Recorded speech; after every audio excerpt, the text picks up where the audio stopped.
Hello. Hi, Joe. It's Chris. Hey, Chris, how are you, buddy? I'm all right, thanks. Yourself? You got a good enough line here so we can get this done? Oh, yeah, I really appreciate your time here, Joe. And I know it's precious. All right. Uh, um, Basically, what I'll do is I'll just go over that little bit of the introduction that I had before, and then we'll kick off with just those few questions. It shouldn't take long to get through. There you go. Okie doke. All right. So just bear with me while I go into this. I'm very nervous here. It's the first one I've ever done.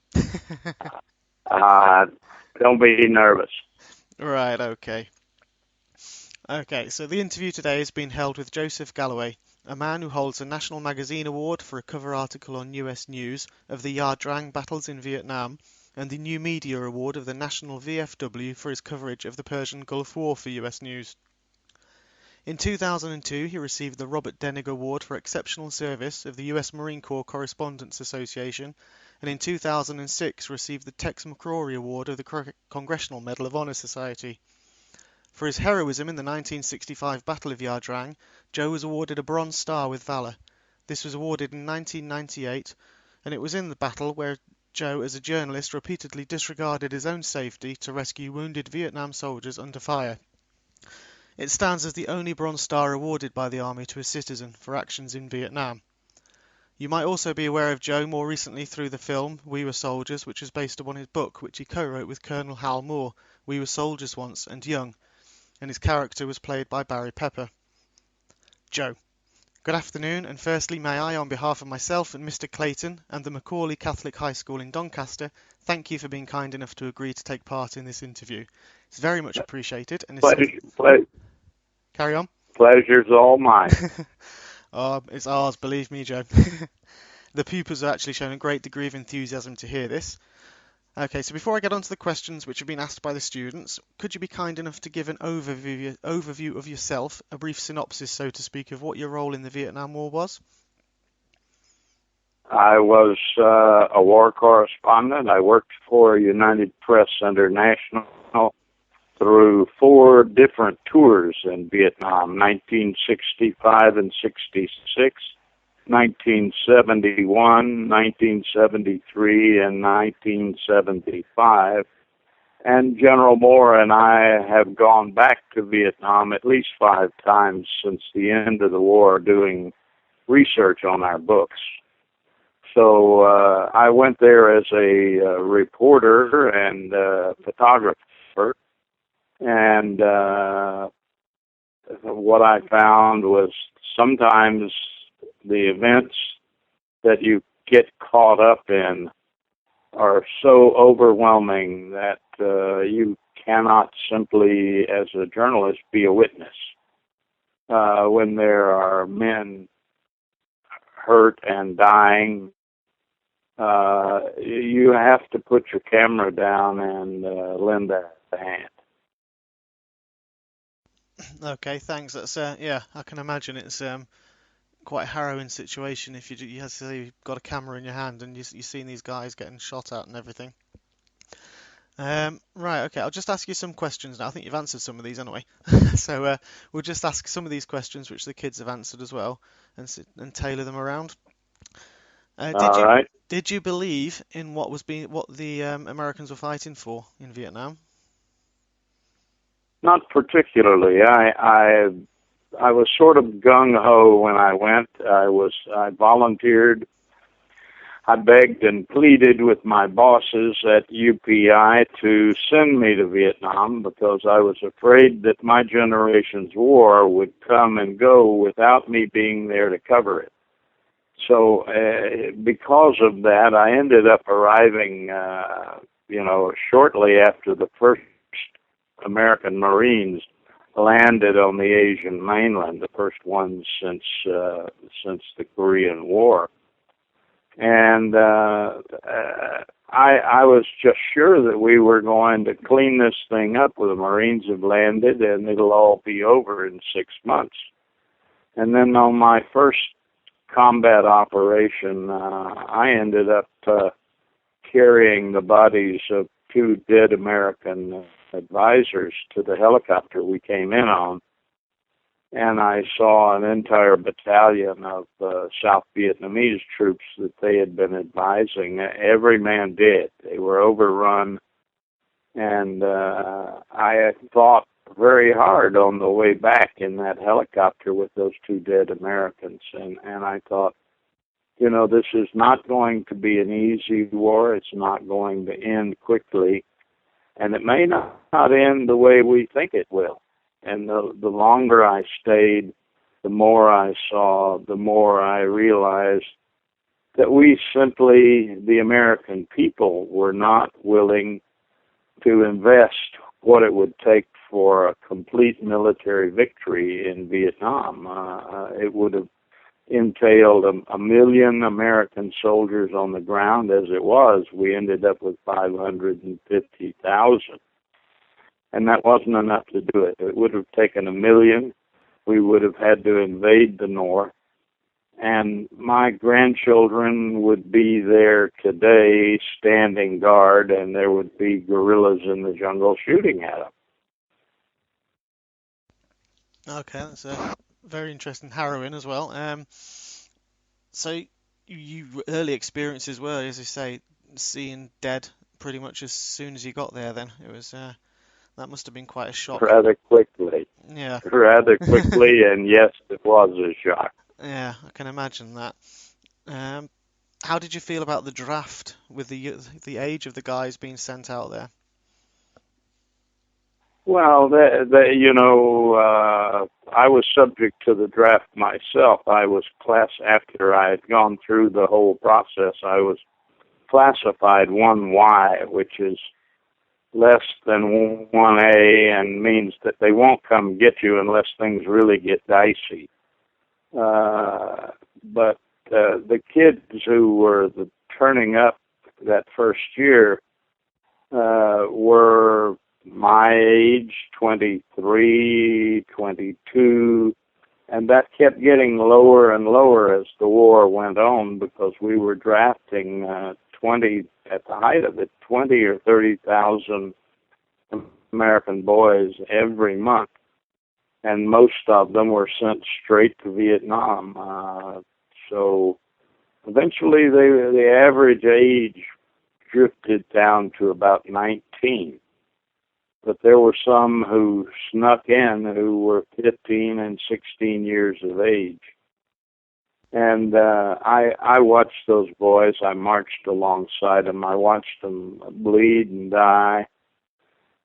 And then after I came home, I fathered 2 sons of my own, and I looked at them when they were 17 and 18 and 19 and asked myself if I would ever want them in the situation I was in Vietnam.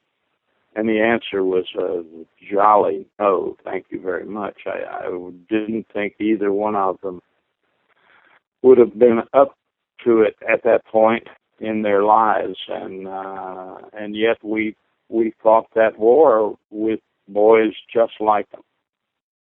Oh my God! You said 15 and 16-year-olds were sneaking in. I've heard about that in World War One and World War Two, but I didn't know about that in Vietnam. That's quite shocking. Those guys must have been really keen to try and get out there. I think the youngest name on the wall is a boy who was killed when he was 17.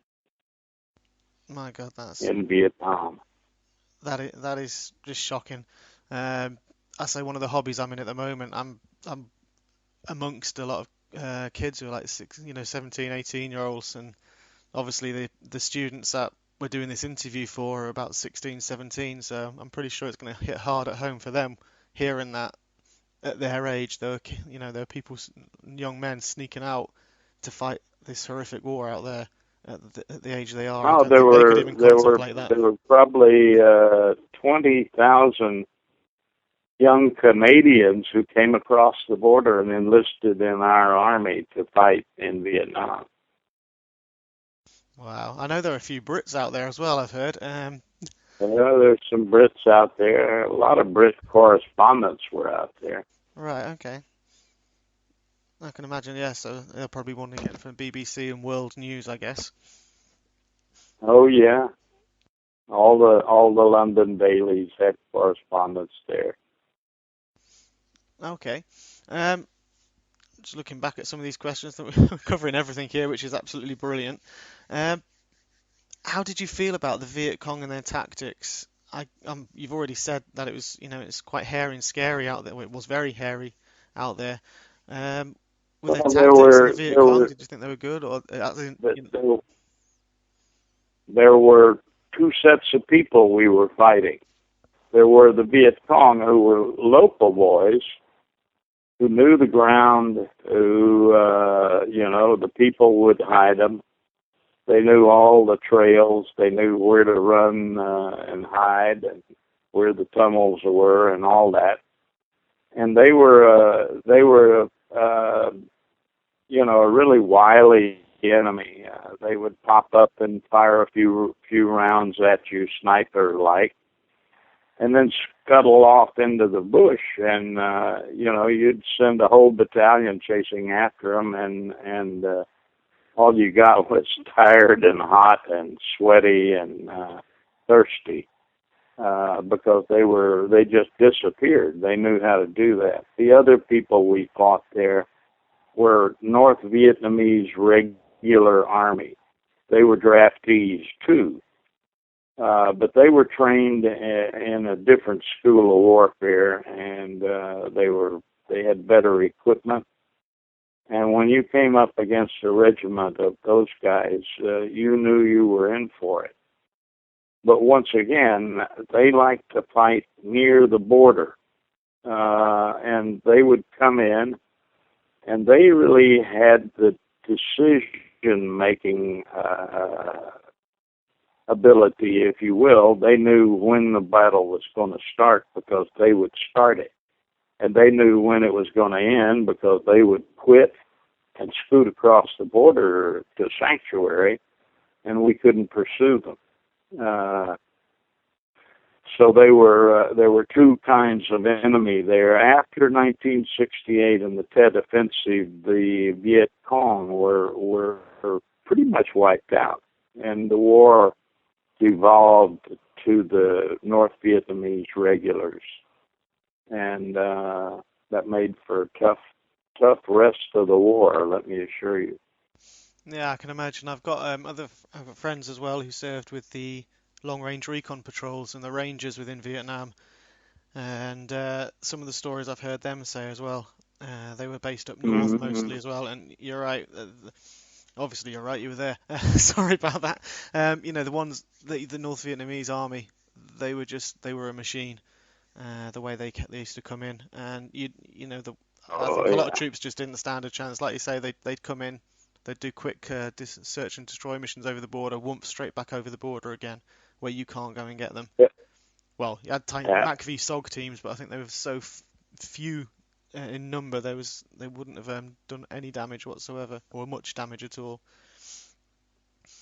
Were you injured at all in the 4 years you were there?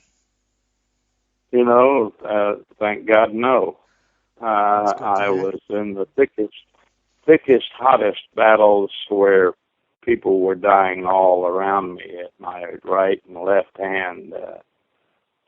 Sometimes their blood would strike me in the face, but I never got a scratch.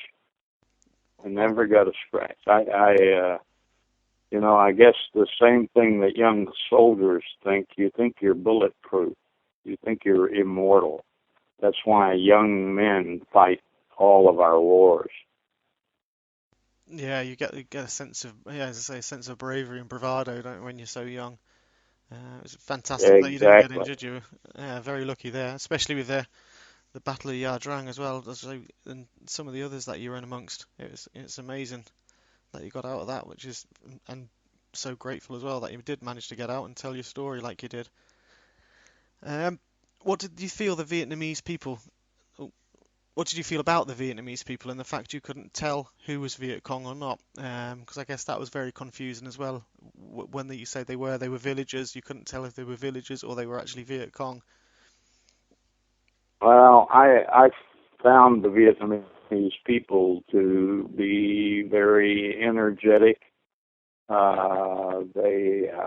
The ones you saw in the countryside, the peasant farmers, they didn't want any part of this war. They just wanted to be left alone in their village life, to farm their rice and raise their children, and as anybody.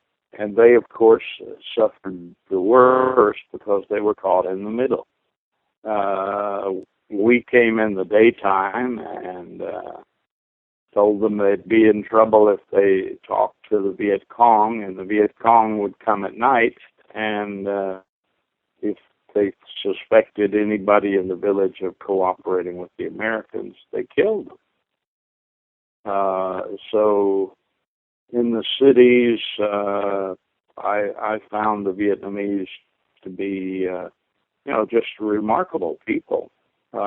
We brought a lot of them into our country as refugees.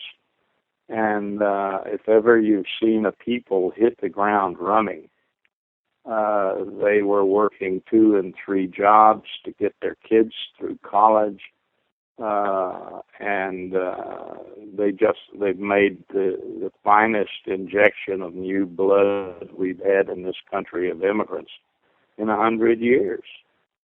Remarkable people. Yeah, I've met several people, Vietnamese people, and they do always strike me as remarkable and tenacious with how they want to get on and progress and get things better. One of the refugee children who came to this country has just become the first Vietnamese brigadier general in the U.S. Army. That's fantastic. That's really, really, really good, and it just shows how far it's come along in the years. Yeah. Okay, moving on. How did your family feel about you going to Vietnam in the first place? I think it worried them to death, and I tried not to tell them what I was really doing. But I guess that they understood that whatever I was doing, it wasn't sitting home in the rear just watching the briefings. I think it took its toll on them. Both my dad and my mother died very young, and I'm sure worrying over me has contributed some to that. That's a shame to hear. But I think the role that you played as a journalist was one of the most critical and vital of the war to bring it back to everybody. It was really was. Without people like you, we wouldn't know what we know, and we wouldn't have seen the images and understood the horror. What about? Well, it's a very costly, dangerous job being a war correspondent. In Vietnam, we lost 70 journalists, reporters, photographers, mostly photographers. When the shooting starts and everybody hits the ground, there are 2 individuals whose job requires them to get up and keep moving in the fire, and that's the medical aid man and the photographer. You can't shoot any good pictures laying on your belly in the dirt. Yeah, that's and then you say those 2, the prime targets. Then when everyone else is ducking down, you're the only guys visible. That's right. Okay, speaking about the horrors and the things that happened, the famous Agent Orange and napalm, do you think that use of those was justifiable in Vietnam? Not the Agent Orange. Not the Agent Orange. That poisoned the land. It poisoned the people. It poisoned the soldiers that they were trying to help with that stuff. And people are still dying today of the effects of Agent Orange, dioxin. And the Vietnamese are having 2nd generation babies with defects, horrible birth defects that that have to come from the Agent Orange. Yeah, Napalm is a different sort of matter. I think that the Agent Orange should be outlawed on the face of it, should never be allowed to be used again. Napalm has been with us for a long time, and if you're going to start outlawing pieces of equipment, you might start with landmines, because there's something else that lasts forever and ever. There are children in Vietnam today dying from or being terribly wounded from stepping on mines that were planted by the French in the early 1950s. My God, that's a long time ago. That's a long time ago, but they're still deadly, and that country is fought over so much that especially the northern quarter has all sorts of unexploded ordnance that they dig up, and hundreds of people are killed or maimed every year. Mostly farmers who plow the stuff up, and children who are curious and they pick it up.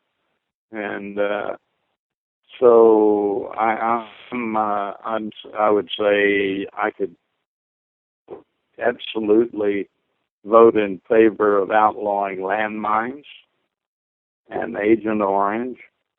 Napalm, a little bit different. Yeah, I've got to agree with you there. I think the napalm itself, the use of it, it worked very well in what it did. It was horrific results. All things that kill people are terrible, but that's what war is about, is killing people and doing it as effectively as you can. And that's what artillery does. That's what air power does with the bombs and the napalm. And that's what your soldier does with hand grenades and rifles and machine guns. Exactly. Yeah. It's. I'm personally in favor of peace, and I hope that my children and grandchildren someday will know a world without war. But I'm not going to bet any money on it. No, the concept of a peaceful world is great until you get greedy people in power. That's my personal opinion on it. I think I've seen, I follow you on Facebook as well, so I know that's kind of where you are as well. You're a very strong advocate for peace and in the world. So how did you feel about coming back from Vietnam, and were you surprised by the reaction of the public to Vietnam and the Vietnam veterans as they came home? You know, I went to cover the Vietnam War, and I stayed away for 16 years. Wow. I served in Southeast Asia for 12 years, and 12 or 13, and put in 4 years in the old Soviet Union, covering from Moscow for UPI.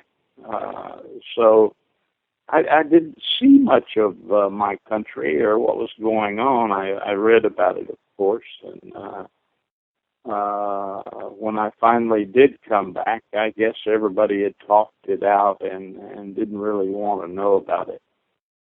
And they had dealt with the veterans very poorly, I must say. And I didn't like that.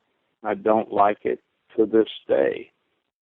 I think most of the veterans have forgiven the people of this country what they did, but I haven't.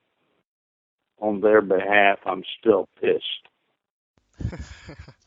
Yeah, I mean, I've spoken, I even read the books and seen the articles, and some of the way it really was a horrible way to be treated. I think when you come home for so long and looking for some sort of love and welcoming just back into society again, and it just didn't happen. I believe that's actually the end, I think, of the questions from the kids. I've just got a couple myself. Selfishly, I've thrown in.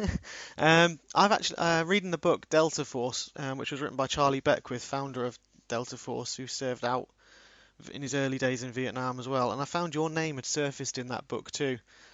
And you seem to, yeah, you spring Yes, up it would everywhere. have. Yeah.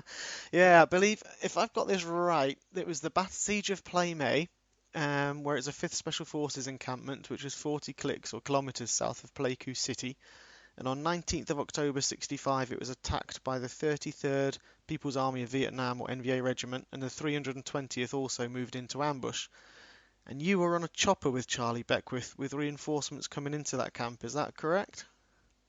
Not correct. I didn't come in with Charlie. I came in a day or so later. Right, I okay. missed that first lift, and I had to find a helicopter guy who would fly me in. And the airspace over the camp had been shut down because they had shot down two fighter aircraft and 2 or 3 helicopters. But I talked one of my old Texas buddies out of Pleiku into giving me a lift in. And that's when I met Beckwith for the first time. No. Okay.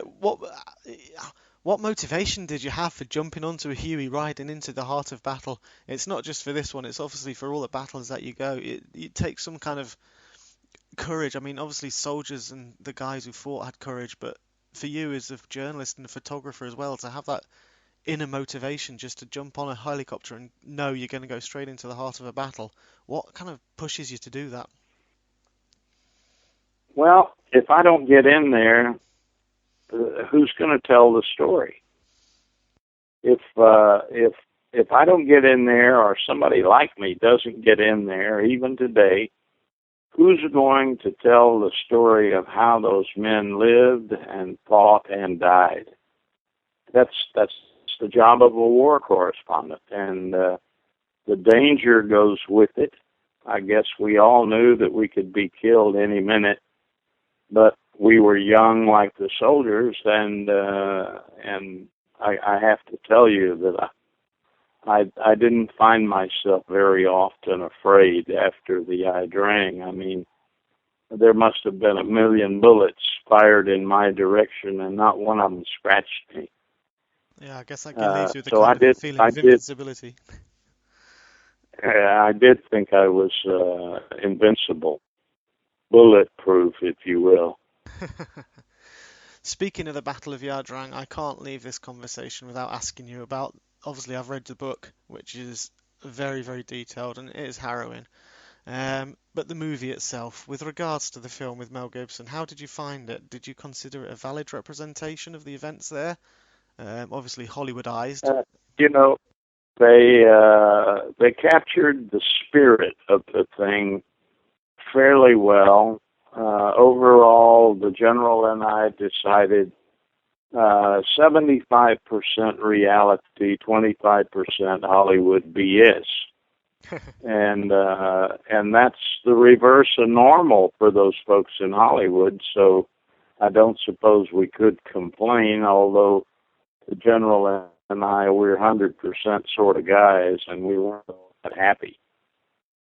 But they did get the spirit of the thing right, and so I guess we just have to let it go.